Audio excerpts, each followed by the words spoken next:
DMK Tamil Nadu को पुरानी सोच में, पुरानी पॉलिटिक्स में फंसाकर रखना चाहती है।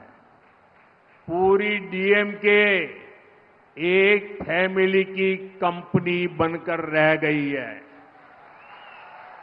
डीएमके की फैमिली पॉलिटिक्स की वजह से तमिलनाडु के यूथ को आगे बढ़ने का मौका नहीं मिल रहा है।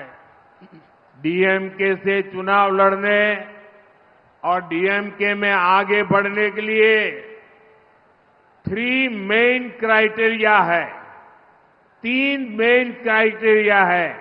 First, family politics, second, corruption, third, anti Tamil culture. Dravida Munnetra Kazhagam இன்னும் பழைய சிந்தனையில இருந்து கொண்டிருக்கிறது மட்டுமல்ல, பழைய அரசியலை செய்து இதிலே நம் அத்தனை பேரும் இதிலே சிக்க வைக்க முயற்சி செய்து கொண்டிருக்கின்றது.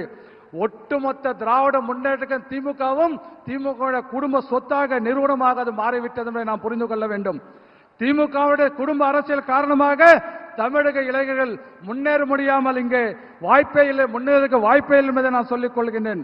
அதே போல திராவிட முன்னேற்ற கழகம் திமுக இருந்து நீங்கள் தேர்தலில் போட்டி போடணும்னு சொன்னா அதுல 3 விஷயம் திமுகவில் முக்கியமா வச்சிருக்காங்க.